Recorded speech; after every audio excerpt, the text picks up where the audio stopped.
Halo,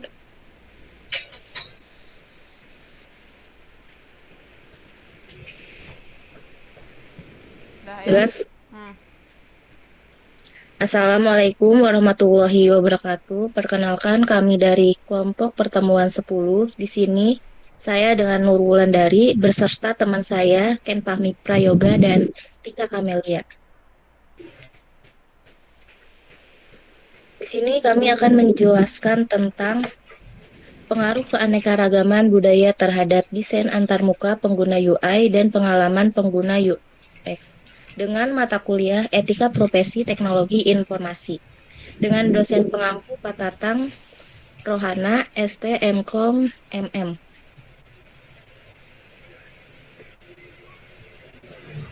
Dalam era globalisasi digital, desain antarmuka pengguna user interface UI dan pengalaman pengguna UX tidak hanya berfokus pada aspek estetika dan fungsionalitas tetapi juga pada aspek budaya.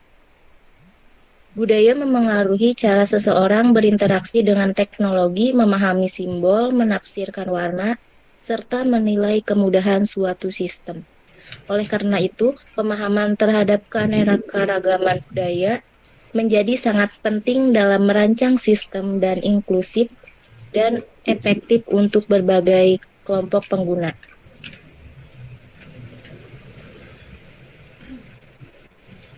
Selanjutnya, pentingnya budaya dalam desain UI dan UX. Setiap budaya memiliki nilai-nilai kebiasaan dan persepsi yang berbeda terhadap tampilan maupun interaksi digital. Desain yang baik adalah desain yang mampu menyesuaikan diri dengan konteks budaya pengguna. Sebagai contoh, tampilan aplikasi yang berhasil di Eropa belum tentu diterima dengan baik di Asia karena perbedaan simbol, warna, dan gaya komunikasi. Desain yang sensitif terhadap budaya akan mempermudah pengguna dalam memahami fungsi sistem dan meningkatkan kepuasan dalam menggunakannya.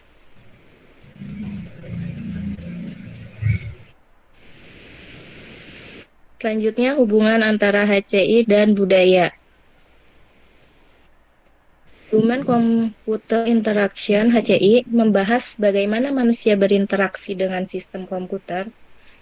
Budaya berperan penting dalam proses ini karena memengaruhi cara berpikir, berkomunikasi, dan berinteraksi terhadap sistem. Nilai-nilai sosial seperti hierarki, kolektivitas, dan orientasi terhadap waktu dapat menentukan bagaimana pengguna menavigasi, memberikan umpan balik, atau merespon notifikasi dari sistem. Dengan demikian, HCI tidak bisa bersifat universal semata, melainkan harus memperhatikan konteks sosial budaya yang melingkupi penggunanya. Selanjutnya, pertanyaan kunci dalam desain global. Salah satu isu utama dalam desain lintas budaya adalah apakah desain harus bersifat universal atau kontekstual. Desain universal berusaha menciptakan tampilan yang dapat digunakan oleh semua orang tanpa memandang budaya. Namun, desain kontekstual justru menyesuaikan sistem dengan norma bahasa dan simbol budaya tertentu. Kedua pendekatan ini memiliki kelebihan dengan tantangan masing-masing. Pendekatan yang paling efektif seringkali merupakan kombinasi keduanya, desain yang memiliki struktur global tetapi juga elemen yang dapat disesuaikan secara lokal. Selanjutnya akan dijelaskan oleh Ken Fahmi.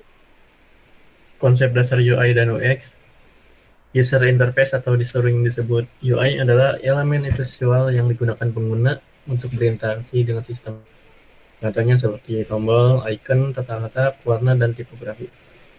UI ini berfokus pada bagaimana tampilan sistem dapat dipahami dan digunakan oleh penggunanya itu.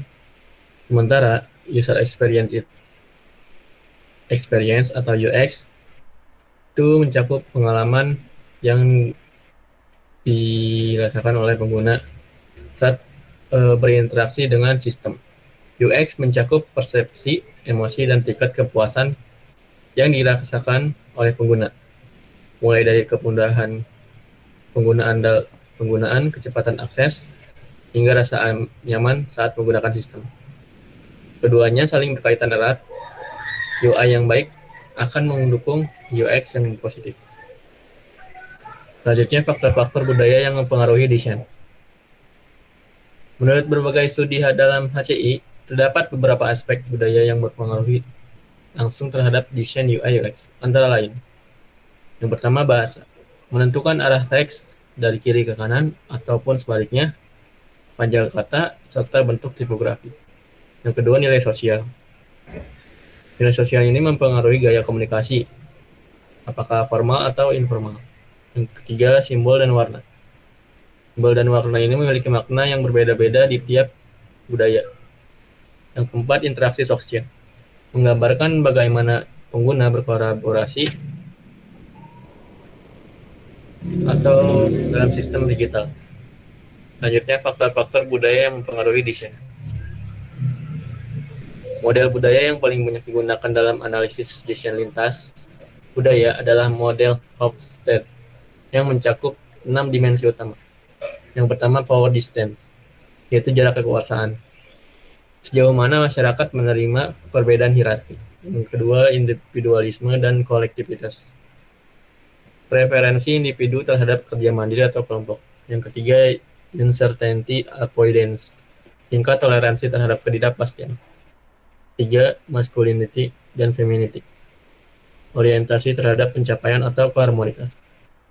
Long term versus short term orientation, pandangan terhadap waktu dan perencanaan. Dan selanjutnya, indulgence dan indulgence, itu terhadap kenikmatan hidup. Selanjutnya, pengaruh budaya terhadap desain UI. Pertama, bahasa dan tipografi, yaitu bahasa berpengaruh besar pada tampilan antarmuka. Aplikasi yang menggunakan huruf Latin akan berbeda dari aplikasi berbahasa Arab ataupun Mandarin. Selain arah teksnya itu berbeda, seperti kiri ke kanan ataupun kanan ke kiri, perbedaannya juga muncul pada jenis huruf dan ruang antar karakter. Lalu, warna dan simbol. Setiap warna memiliki makna budaya yang unik. Misalnya, warna putih dianggap suci dan bersedih di budaya Barat, tetapi melambangkan duka di sebagian besar budaya Asia Timur. Simbol seperti amplop untuk email juga tidak selalu universal. Beberapa budaya mungkin menafsirkan ikon tersebut secara berbeda. Tata letak dan hierarki informasi. Beberapa budaya lebih menyukai tata letak simetris dan struktur, sedangkan budaya lain lebih terbuka terhadap desain dinamis dan bebas. Nah, hal ini mencerminkan perbedaan dalam pola berpikir dan penataan informasi. Selanjutnya itu ada navigasi dan kontrol.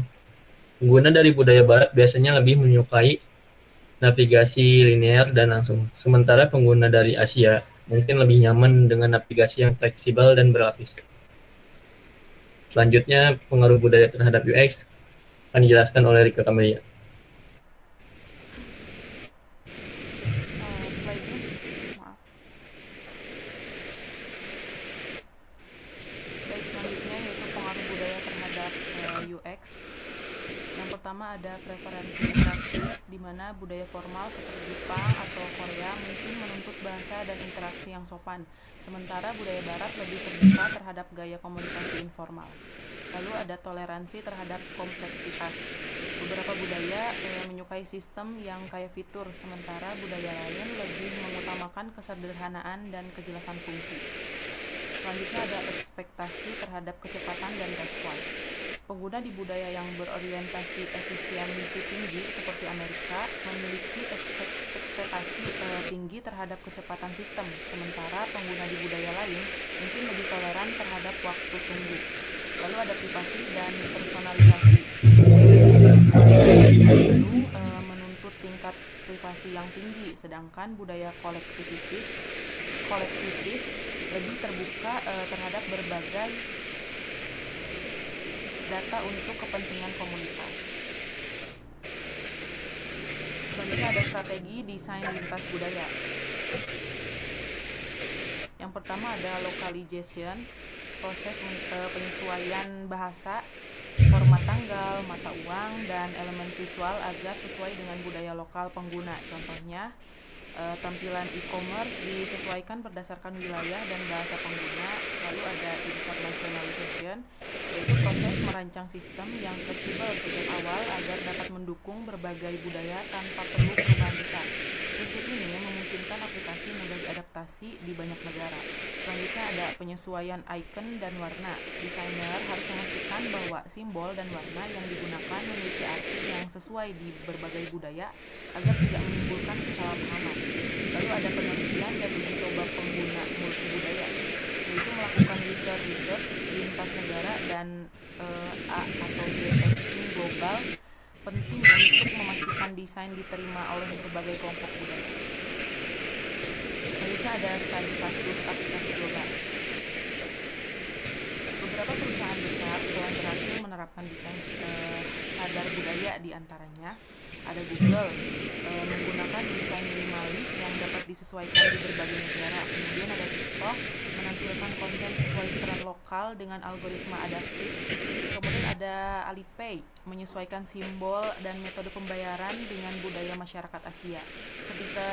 Ketiga contoh ini menunjukkan bahwa keberhasilan aplikasi global sangat bergantung pada kemampuan memahami dan menyesuaikan diri terhadap budaya pengguna.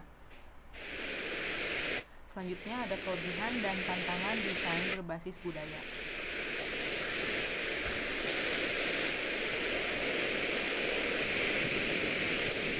Yang pertama, kelebihan, yaitu lebih diterima luas, kemudian meningkatkan kenyamanan dan kepercayaan pengguna. Yang terakhir, mengurangi risiko kesalahpahaman simbol dan pesan. Lalu ada tantangan.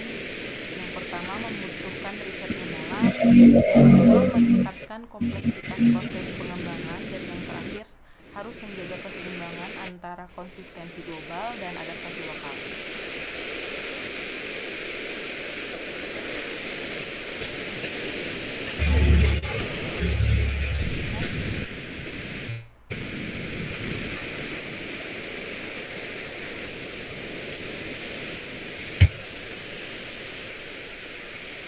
Kesimpulannya, keanekaragaman budaya merupakan faktor penting dalam perancangan UI dan UX.